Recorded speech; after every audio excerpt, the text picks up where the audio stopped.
mettre fin à la société multiculturelle, c'est clairement être le défenseur de la paix.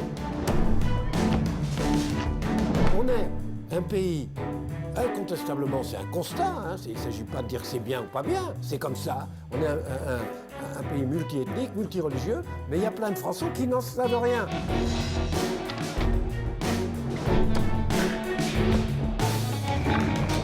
Je trouve que l'idée de l'Europe, une communauté faite de communautés, était une grande idée. Le multiculturalisme est une politique qui cherche à faire disparaître les traditions nationales. Qu'on se le dise, l'avenir de l'Europe sera multiculturel. La France, l'Espagne et la Grande-Bretagne ont conquis un monde qui revient sonner à leur porte.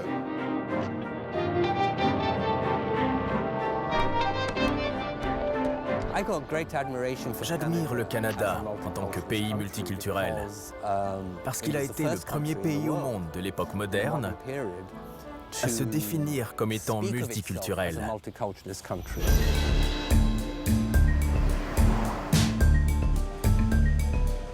Il faut remonter au printemps 1967 pour comprendre d'où vient le multiculturalisme au Canada.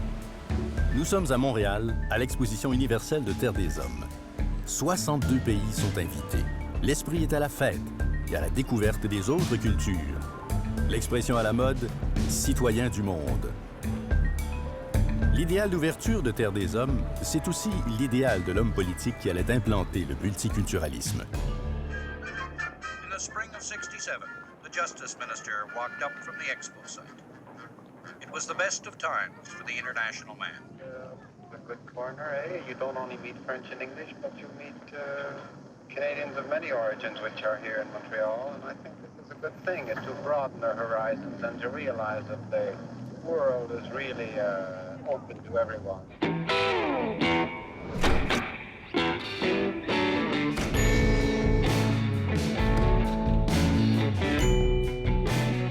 La motion qui avait été présentée en 1971 par le premier ministre Trudeau et qui introduisait officiellement le multiculturalisme au Canada, la première énoncé de la motion. Il n'y a pas de culture majoritaire, il n'y a pas de culture officielle au Canada. Il y a des individus porteurs de caractéristiques culturelles. L'un des effets du multiculturalisme a été d'éclipser l'idée d'un Canada binational, c'est-à-dire fondé par deux peuples francophones et anglophones. Le biculturalisme disparaissait au profit du multiculturalisme et du bilinguisme. C'était un opérateur politique assez redoutable, M. Trudeau. Et il a trouvé la formule en donnant de la place au multiculturalisme. Il affaiblissait les revendications nationalistes du Québec. Il s'assurait un soutien politique extraordinaire du côté des non-francophones et des non-britanniques de descendance, qui devenaient de plus en plus nombreux. Et le multiculturalisme est né de ça, et l'idée des deux peuples fondateurs et du Canada comme État binational a été rejetée, et à mon avis, à jamais. Ça fait presque 50 ans que le Canada est multiculturel. Mais qu'est-ce que ça veut dire pour la jeune génération des milléniums? Nous avons rencontré Brice-Olivier Dansereau, un Montréalais étudiant à l'UQAM, Sébastien Chéhetlé, né au Québec de parents libanais, étudiant en sociologie et relations interculturelles, Annabelle Gravel-Chabot, une Montréalaise qui a vécu au Liban. Annabelle étudie pour devenir sage-femme. Et Florence Bélan, née au Québec, qui a étudié à Oxford, en Angleterre, et qui travaille maintenant comme consultante pour venir en aide aux nouveaux arrivants. La société québécoise, c'est une société d'immigration, elle est multiculturelle, puis elle sera multiculturelle qu'elle le veuille ou non. Fait que ça pour moi, ça c'est une évidence, puis je veux dire, je crois que pour plusieurs, tu sais, pour plusieurs d'entre nous qui sommes peut-être un peu plus jeunes, c'est tellement évident que le fait qu'on en parle, ça peut paraître un peu étrange. Nous, on a grandi en ville, en tout cas, on a grandi dans des écoles où il y avait des gens qui venaient de partout dans le monde, puis les messages qu'on nous répétait depuis qu'on est tout jeune, c'est que la tolérance, puis c'est important, puis parler avec les gens d'autres cultures, dialoguer, développer des choses ensemble. Donc, c'était tellement une évidence que c'était une de nos valeurs de société que de se faire remettre ça en question, je pense que ça a été un choc, puis c'est ce qui a fait que c'est devenu un clash beaucoup plus important que quiconque aurait pu l'imaginer. Mais je pense définitivement qu'il y a des dérapes. Je vois des politiciens qui ont un discours qui instrumentalise la peur et qui surfent là-dessus. Bien, mon inquiétude qui arrive, c'est qu'il peut y avoir une montée des actions qui sont violentes, qui sont discriminatoires et qui sont nuisibles pour les gens des communautés culturelles. Oui, tu sais, quand on dit que... Tu sais, c'est radical de dire que peut-être que la classe politique ne sert pas nos intérêts, finalement. Tu sais, faut pas dire ça, tu sais, puis c'est... mais je me reconnais pas, là, moi, dans ce qui est discuté puis la façon dont les choses sont faites. Non, mais c'est ça. Mais Toi, tu ressens pas la peur. Fait que là, de lire que c'est pas dangereux, mais que, oh mon Dieu, on va donc perdre quelque chose si on est trop tolérant puis si on fait trop d'accommodements. Ça crée, dans le fond, une espèce d'inquiétude chez les gens, puis c'est ça qui est alimenté, puis c'est ça qui fait qu'on est remis en question. Perdre quelque chose que nous, on n'a jamais connu, c'est pas particulièrement inquiétant. T'sais. Moi, la société unilingue, francophone blanche, ça n'a jamais été ma réalité. T'sais. Il y a quelque chose de vraiment tendancieux qu'on nomme pas, là, l'espèce d'assimilation qu'on fait entre immigrants et musulmans. Comme quoi, un immigrant est forcément musulman, puis qu'il est forcément pratiquant, puis qu'il vient forcément ici là, pour vivre son islam. Tu sais, qu'il vient ici là, parce que lui, il est vraiment très musulman. Pensez-y 2 secondes, là, ça n'a aucun sens. 50 ans plus tard, qu'en est-il de l'idéal d'ouverture de Terre des Hommes?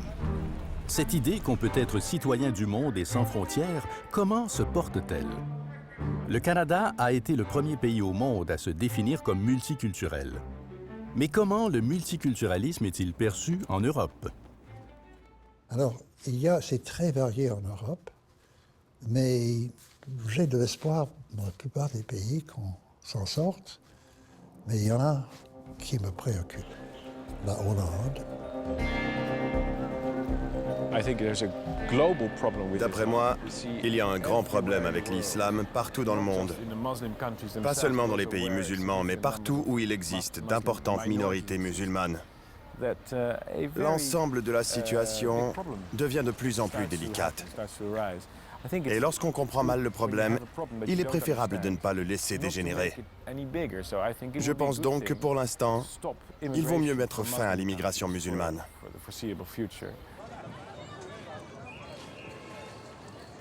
La plus grande mosquée d'Europe occidentale se trouve à Rotterdam, la mosquée As-Salam. Ici, nous avons rendez-vous avec une jeune Hollandaise convertie à l'islam. Étant donné la nature de ma position, je crois avoir la responsabilité de faire avancer les choses. Et je suis d'avis que les gens ayant évolué au sein de ces 2 mondes ont la chance unique de pouvoir bâtir des ponts dans le but de combler le fossé qui les sépare. Les Pays-Bas ont une solide tradition en matière d'inclusion de la diversité et il ne devrait donc pas y avoir de réticence face à une autre religion. J'y crois fermement puisque ça fait partie de notre ADN néerlandais. Nous nous dirigeons petit à petit vers des politiques d'immigration qui seront beaucoup plus restrictives, tout comme le seront les politiques d'intégration. Et nous espérons qu'à l'aide de ces politiques, nous arriverons enfin à convaincre les centaines de milliers de musulmans ayant déjà immigré ici d'adopter notre mode de vie, qui ne semble ni les intéresser, ni leur donner envie de marcher à nos côtés.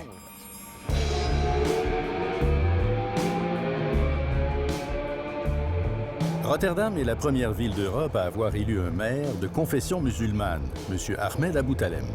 Au lendemain des attentats contre Charlie Hebdo, le maire a mis en garde ses concitoyens musulmans. Al die moslims, al die goedwillende moslims die nu waarschijnlijk hierop aangekeken worden, al die mensen willen we graag bij elkaar houden in wat ik noem de wij-samenleving.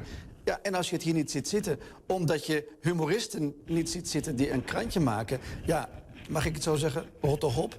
That's a strong statement, huh? Oui, disons que ça résume bien sa pensée. Comme je l'ai dit, c'est quelqu'un de franc et de très critique.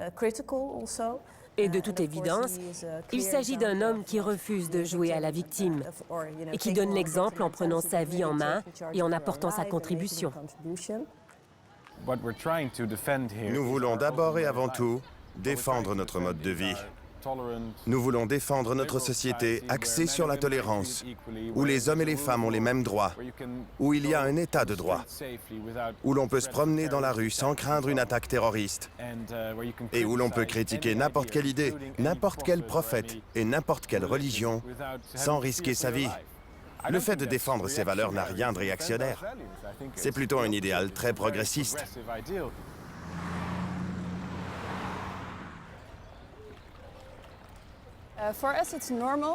En tant que société, nous trouvons que les hommes et les femmes doivent bénéficier de droits égaux. Nous tenons à nos libertés individuelles et à la liberté d'expression. Et je me demande souvent s'ils ont les mêmes idées.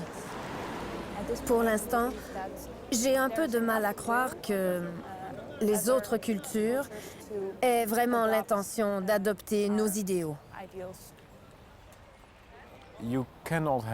On ne peut pas avoir une démocratie et un état de droit fonctionnel sans partager les mêmes valeurs culturelles. À défaut de quoi, la société pourrait sombrer dans le tribalisme.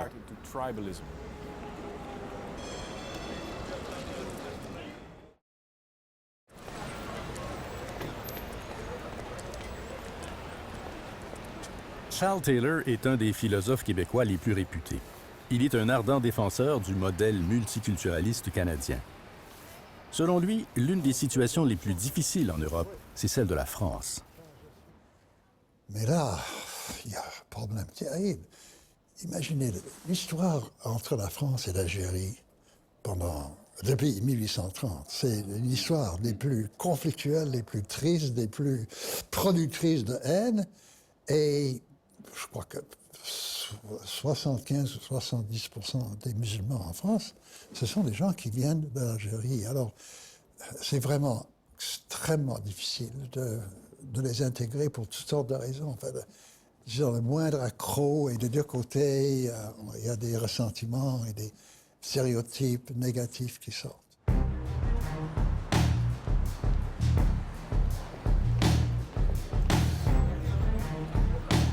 On a toujours eu, par exemple, une communauté arabe, d'origine arabe, maghrébine, très importante, puisqu'on avait des colonies. En plus, c'était la France. C'est aussi ça qu'il faut bien voir. C'est que les Algériens, c'est les Français, les Marocains, c'est les Français. Donc ils étaient en France. Bon. Mais je me souviens, quand j'étais jeune, il n'y a pas une femme voilée. Il y avait beaucoup de musulmans. Mais la religion ne faisait absolument pas partie de la définition ostensible de leur identité. Ils étaient croyants, mais pas du tout. On ne savait pas ce que c'était que le voile.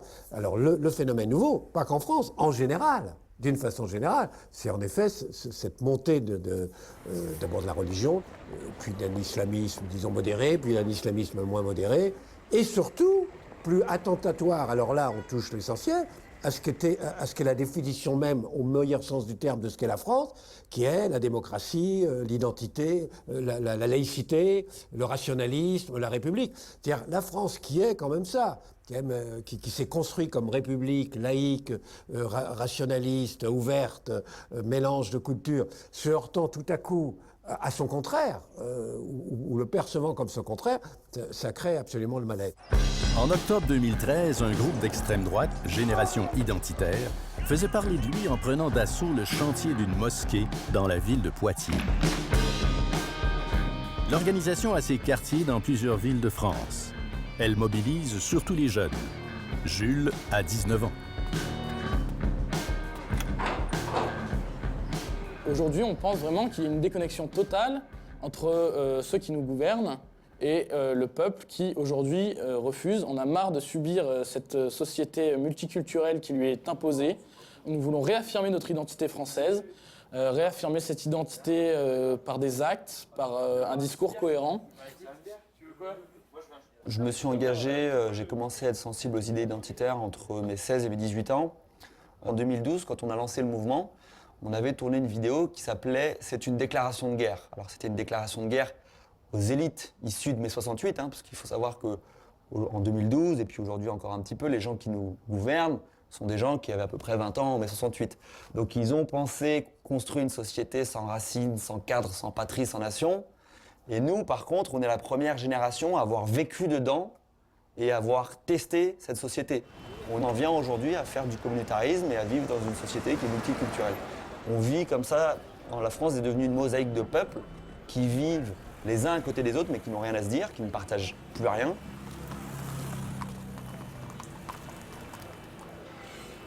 Aujourd'hui, Génération Identitaire, c'est une méthode d'action qui n'est pas politique au sens traditionnel du terme. Quand on va inciter les jeunes à faire du sport pour se défendre contre la racaille, on ne se présente pas à des élections, on n'est pas spécialement des hommes politiques. Néanmoins, on transmet un message. On transmet le message pour les jeunes qui disent n'ayez plus honte d'être français chez vous et défendez-vous. Je m'appelle Anaïs Ligné, j'ai 25 ans, je suis comptable et je milite à Génération Identitaire depuis maintenant 3 ans. On a des fédérations en Autriche, en Allemagne, en Suisse, en Italie. Nous avons des fédérations également en Belgique flamande. C'est toute l'Europe petit à petit qui grossit et qui se réveille. C'est des mouvements de peu d'importance, mais qui sont en progression. Et puis il n'y a pas que le fait qu'ils soient importants ou pas importants. Il y a le problème, est-ce qu'ils sont acceptés ou pas acceptés? Maintenant, la dérive purement identitaire, le repli sur soi, sur une culture purement française, originelle, fantasmée et tout, c'est quand même le fond du Front National qui fait 30%, premier parti de France. Les gens ont peur de perdre leurs repères et c'est vrai qu'on est dans une période de crise économique qui, je pense, fragilise un petit peu la jeunesse, qui a l'impression qu'on perd les repères, qu'on n'a plus...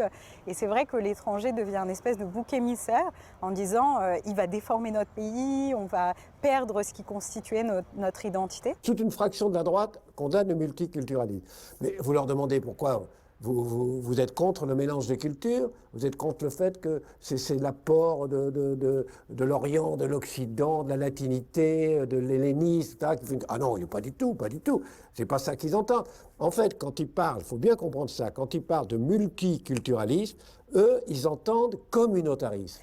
Quand on parle de multiculturalisme, les gens voient quelque chose d'affreux, d'horrible, et considèrent qu'on va vivre chacun enfermé dans sa communauté, ne plus se parler, et qu'il va y avoir un espace public qui va être sclérosé entre différentes communautés. Il est évident que toute manifestation de communautarisme, de repli sur soi, à base d'islamistes identitaires, etc., c'est un cadeau pour le Front National. Et tout repli national, français, franchouillard, etc., est un cadeau pour ces mouvements communautaristes. Vous voyez bien qu'ils ne veulent pas de nous, vous voyez bien qu'on ne peut pas faire partie de cette nation, etc. Voilà. Il y a un jeu, si vous voulez, de renforcement mutuel. Je pense qu'il y a des lois communes qui sont bonnes et qui permettent le vivre ensemble. C'est simplement de mettre en place des programmes complémentaires qui facilitent l'intégration, qui permettent la reconnaissance de la valorisation de la diversité culturelle pour améliorer et faire en sorte que le vivre ensemble soit plus harmonieux, évidemment dans le respect des droits humains fondamentaux. Le respect des droits fondamentaux est un des enjeux clés du multiculturalisme, et en particulier l'égalité entre les hommes et les femmes. Aubervilliers fait partie de la banlieue nord de Paris. C'est un quartier populaire et multiculturel. Ici, traditionnellement, les terrasses de café sont le territoire des hommes. Mais depuis 2011, un groupe de femmes a décidé de les prendre d'assaut en défiant les interdits culturels.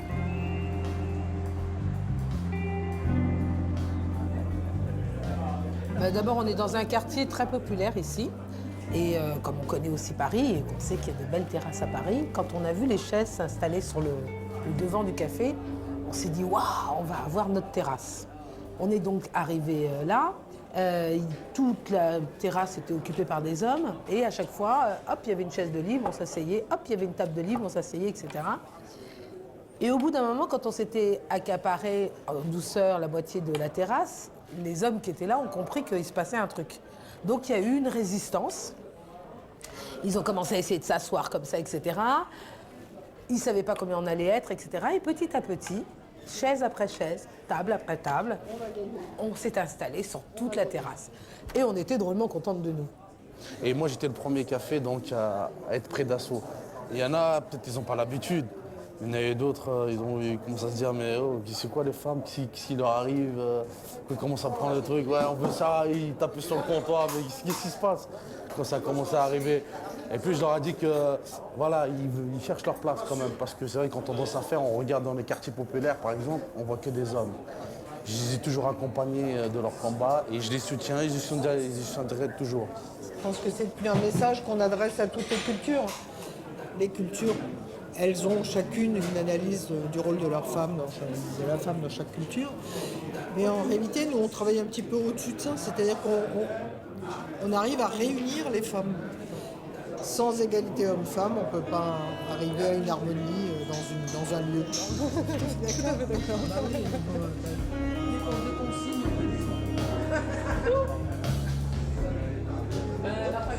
Toute culture évolue, même si on restait en vase clos, la culture évoluerait. Ça, c'est un phénomène tout à fait normal et c'est la mouvance des identités. En France, pendant des générations, on a intégré des gens qui ont un rôle majeur dans la société, qui sont devenus artistes, photographes, écrivains, etc., et qui font partie de notre patrimoine culturel.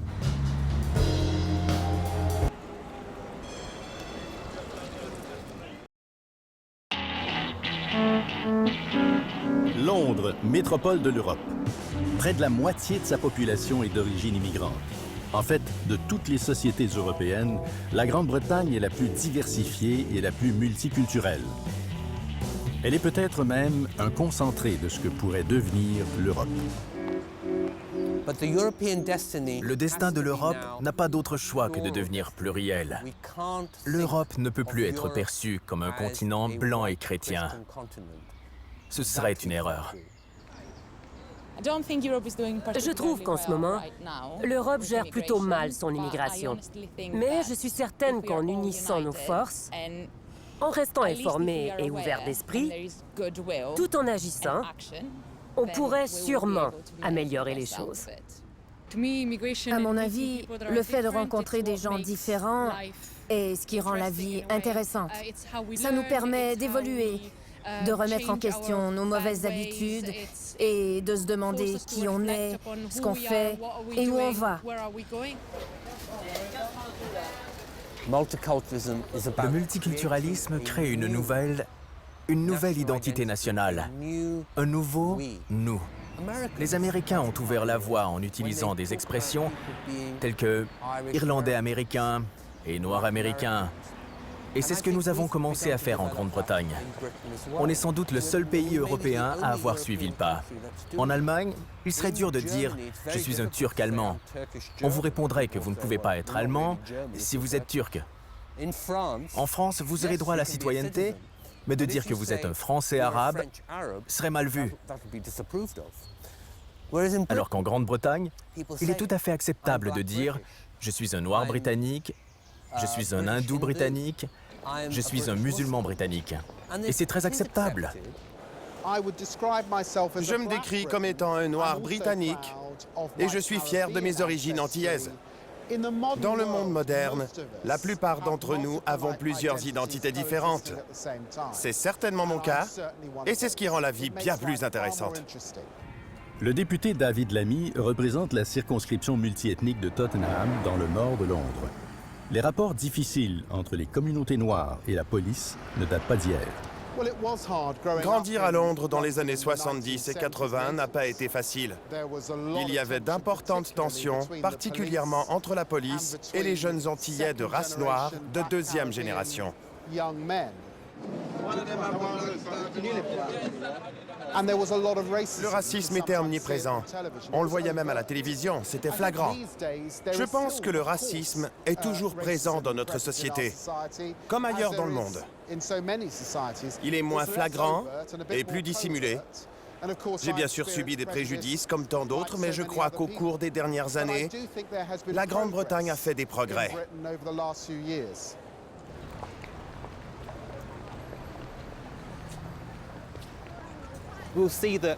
D'ici un siècle, la population blanche ne sera plus majoritaire en Grande-Bretagne et le multiculturalisme sera en plein essor, ce qui risque d'être à la fois intéressant et très bénéfique. Pour ce qui est du racisme, c'est plus dur à dire. Les discriminations raciales font aussi partie des enjeux clés du multiculturalisme en Angleterre. Le comté de Tottenham a été le point de départ des pires émeutes raciales des dernières années au Royaume-Uni, après la mort d'un jeune homme, Mark Duggan, tué lors d'une arrestation. Selon la police, une fusillade aurait eu lieu entre lui et leurs agents, alors qu'en réalité, on a menti au public et il n'y a pas eu de fusillade. Les forces de l'ordre ont refusé de parler à la famille de Mark ou à un membre de la communauté. Et c'est l'étincelle qui a déclenché les émeutes de Tottenham, à Londres et subséquemment partout au pays.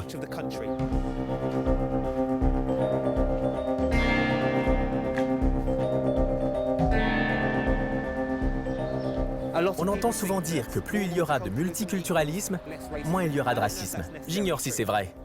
Mais j'espère qu'on luttera contre le racisme, qu'on apprendra à mieux communiquer et à s'apprécier en tant qu'être humain, tout en ayant une meilleure compréhension de la structure du racisme, que ce soit de l'État, des institutions financières ou de l'économie capitaliste. Ce qui devrait nous aider à mieux cerner les problèmes et, espérons-le, trouver des solutions. On doit tous avoir confiance en l'avenir. C'est ce qui nous fait avancer, non? Tout comme le Canada, la Grande-Bretagne a recours aux statistiques ethniques pour connaître la composition de sa population. Mais ce genre de recensement est contesté dans plusieurs pays d'Europe. En Grande-Bretagne, la compilation de statistiques ethniques a fait l'objet d'un débat dans les années 80. Certains groupes y étaient opposés, tout particulièrement la communauté juive, suite à ce qu'elle a vécu sous l'Allemagne nazie. Mais les gens de race noire et les Asiatiques ont dit « Vous savez, si l'État veut nous déporter ou nous arrêter et nous envoyer dans des camps de concentration, ils n'ont que faire de nos noms et adresses. Ils n'ont qu'à nous ramasser dans la rue. » Et ils ont eu gain de cause. Les statistiques ethniques, c'est interdit en France. C'est interdit. Parce que le régime de Vichy l'a fait pour les Juifs. Vous savez qu'on avait comptabilisé les Juifs pour pouvoir faire des mesures anti-juives. Et donc depuis, il y a une espèce de réticence statistique ethnique à vouloir faire comme les fascistes qui comptaient les Juifs. Donc on ne sait pas de quoi on est fait. Ça veut dire que vous avez une extrême droite qui peut en effet dire, mais vous savez, il y a 11 millions d'Arabes en France. Ils disent 11 millions d'Arabes. Bon. Puis vous avez les gens, disons, de gauche qui veulent lutter contre le racisme, qui disent non, non, il n'y a que 3 millions d'Arabes. Mais dans les deux cas, on n'en sait rien.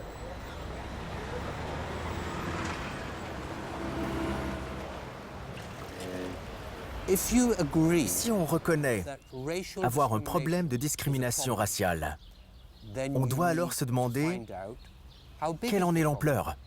Est-il de cette taille ou de cette taille-là?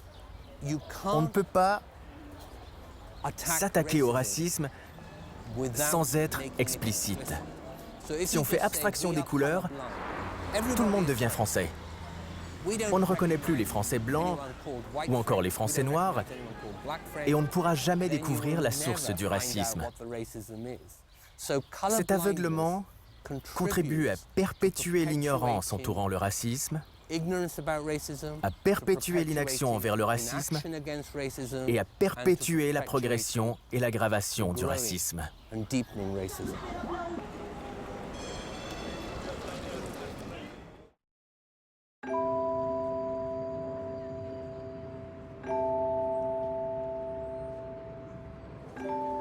Pour plusieurs, la Norvège est une société idéale.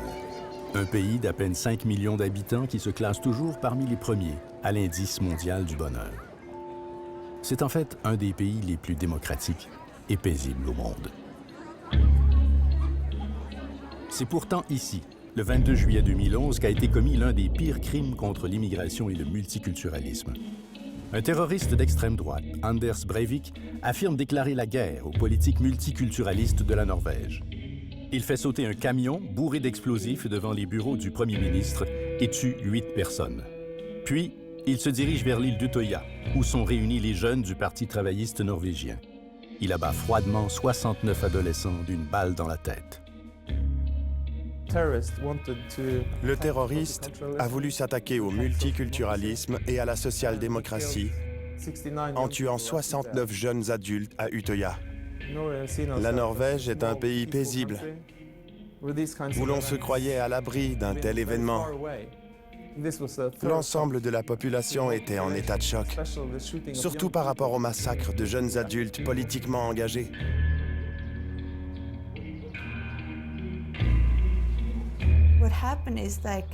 Ce qui s'est passé réellement, c'est un fou qui a cru que la Norvège était menacée par l'islam et par la notion de multiculturalisme. C'est comme s'il avait voulu devenir un héros et sauver la Norvège de cette religion et de tout ce multiculturalisme. Il est donc allé sur l'île et a assassiné la prochaine génération du Parti travailliste.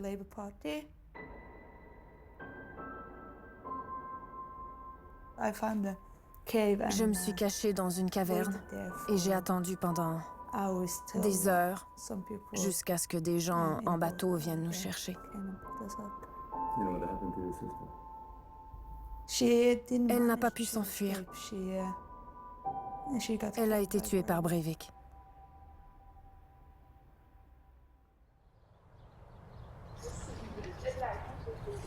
Lara est norvégienne d'origine kurde. Elle étudie maintenant en Angleterre. Elle a été la principale source d'inspiration de la journaliste Asne Seierstad, auteur d'un livre sur la tragédie d'Utøya, One of Us. Breivik est un vrai fasciste qui veut purifier l'Europe, éliminer tous les musulmans, les déporter, les tuer ou encore les convertir. Mais mon livre est aussi un livre sur la Norvège et j'ai beaucoup appris sur les changements qu'a connus la Norvège. Depuis, par exemple, les années 70, où l'on comptait moins de 1000 immigrants en Norvège, d'origines diverses, mais pour la plupart suédois. C'est un changement énorme en une génération, vous savez? Nous en avons environ 200 000. Et donc, comment est-ce qu'une société en pleine mutation s'adapte à l'immigration? Il n'y avait que des blanches dans ma classe. Et je rêvais d'être comme les Norvégiennes. Je voulais être blonde, aux yeux bleus. Et j'aurais tout donné pour avoir la même vie. Au téléphone, j'avais honte de parler kurde avec mes parents. Quel est le bon équilibre entre conserver ou adopter une nouvelle culture? Parce que tes parents et toi avez plongé dans la culture norvégienne et vous vous êtes adaptés. Mais vous avez tout de même conservé votre culture. Par contre, il y a des immigrants qui ne veulent rien changer. Et je ne suis pas d'accord. Ils ne peuvent pas venir en Norvège et vivre comme s'ils n'avaient jamais quitté leur village.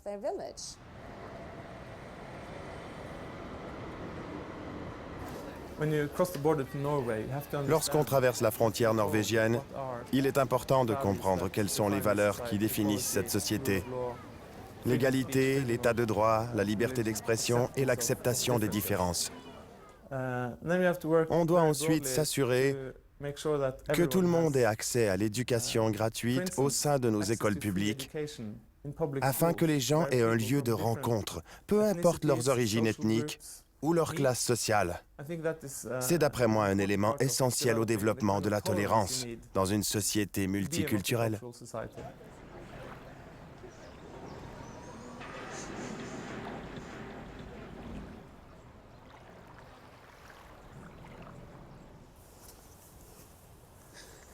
And that's where you hide. Oui. Je suis une des dernières à être entrée ici. Je suis contente qu'on soit revenu sur l'île.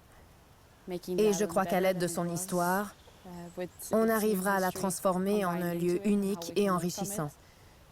Parce que c'était peut-être triste et douloureux, mais c'était aussi une attaque politique. Alors, au lieu de se laisser abattre, on ferait mieux de développer des nouvelles politiques. Ça me semble très important. C'est un endroit qui a toujours été au cœur de la politique norvégienne. Et c'est pour cette raison qu'on doit être ici et continuer à venir.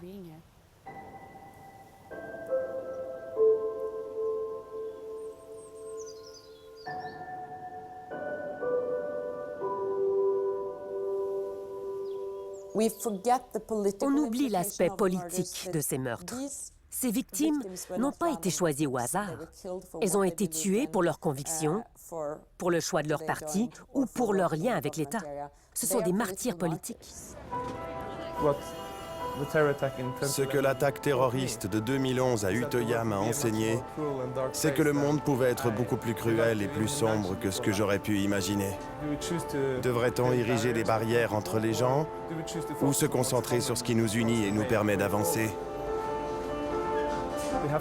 Il faut continuer de croire en nos valeurs fondamentales et ne pas laisser ce genre d'actes terroristes ou n'importe quelle autre situation extrême nous dissuader d'y croire.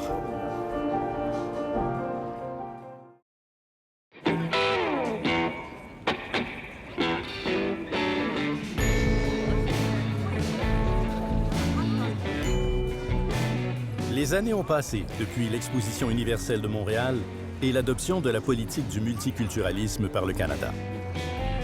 Le Québec n'a jamais accepté le multiculturalisme canadien. L'idée que toutes les cultures sont égales ne passe pas dans une société où la majorité de la population est de la même culture. Depuis Robert Bourassa, tous les premiers ministres du Québec ont rejeté le modèle multiculturaliste de Pierre Elliott Trudeau. Le premier ministre Bourassa a écrit à son homologue pour lui dire qu'au Québec, ils n'appliqueraient pas ce modèle-là, parce que ça ne correspondait pas à la situation, aux besoins, aux attentes, aux sensibilités du Québec. Et au fond, ce qu'il voulait dire, Bourassa, c'est qu'au Québec, il y a une majorité culturelle qui est francophone et dont l'existence est d'autant plus visible qu'elle est elle-même une minorité qui ressent toujours une certaine inquiétude quant à son avenir et quant à son développement, et qui sollicite donc une attention particulière.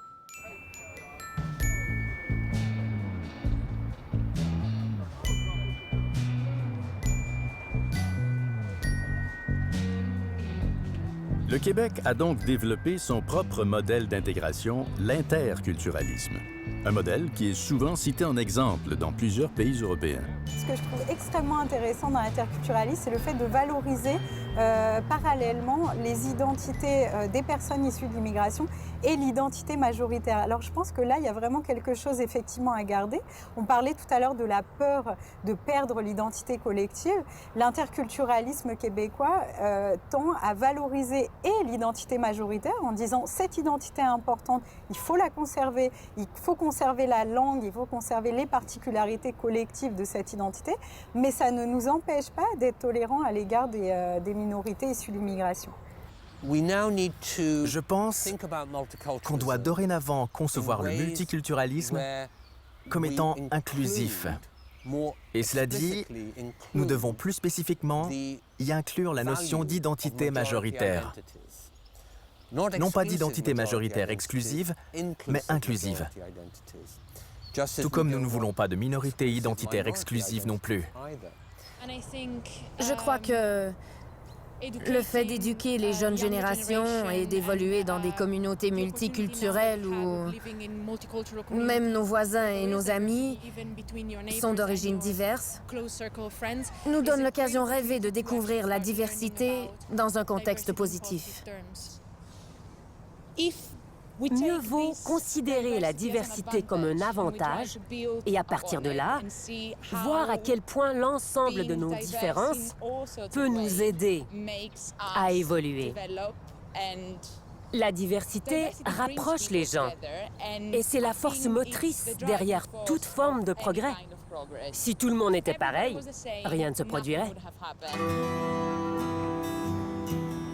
Avec 50 pays et 800 millions d'habitants, le continent européen est au cœur du brassage des peuples depuis des siècles. En 2008, 47 pays membres du Conseil de l'Europe ont cherché à connaître le meilleur moyen d'intégrer les populations immigrantes. Et tous ces pays-là sont arrivés à un consensus. Et le consensus, ça a été de dire, ça a été publié en 2008, je crois, le consensus, ça a été de dire il faut éliminer le multiculturalisme à cause de son danger de fragmentation. Il faut éliminer le républicanisme à cause de son danger d'assimilation. Mais il faut garder dans le multiculturalisme ses orientations pluralistes, le respect de la diversité. Il faut garder dans le républicanisme le souci de l'égalité des droits et des valeurs fondamentales dans une société, mettre ça ensemble et puis construire un modèle de l'entre-deux. Et ça va être l'interculturalisme. Mais, fait que les deux gars sont assis au bout de la table? On voulait éviter l'affaire de comme deux gars de opposition de genre. Mon commentaire, c'est que n'importe comment que tu le nommes ou que tu le nommes pas, ça n'existe pas des êtres humains pareils, tu sais. Puis c'est une question de juste réaliser que la différence, c'est la norme. Fait que plutôt que de toujours la marginaliser puis de l'identifier comme quelque chose de problématique, il faut se rendre compte qu'on est tous différents, dans le fond. Puis que c'est ça qu'on a en commun. Je pense que pour apprendre à mieux vivre ensemble, on parle beaucoup des insécurités de la population québécoise. Il faudrait plus se concentrer sur les besoins de la population qui arrive ici, immigrante, récente. Pour nous, comme population, ça serait extrêmement payant de pouvoir avoir cette discussion franche et honnête sur c'est quoi la place de l'immigration dans notre société, pourquoi on ne profite pas à 100% des bienfaits de l'immigration, puis pourquoi l'immigration ne profite pas à 100% des bienfaits qu'ils sont venus chercher ici. Parce que ça fait l'affaire de gens qui n'ont pas nos intérêts à cœur.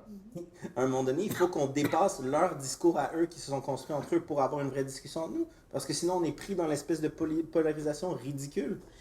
Si on pouvait enlever cette peur-là, bien là, on les aurait, ces débats de société-là, où est-ce qu'on pourrait vraiment réellement discuter de qu'est-ce qui est important pour nous, qu'est-ce qu'on veut faire, c'est quoi notre projet de société. Tant qu'on est maintenu dans la peur, ces débats-là se sont pas.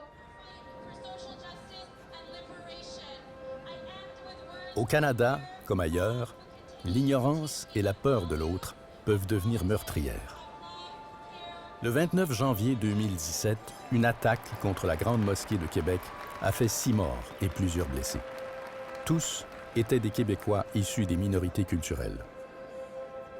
Spontanément, des vigiles ont été organisés dans la plupart des grandes villes canadiennes.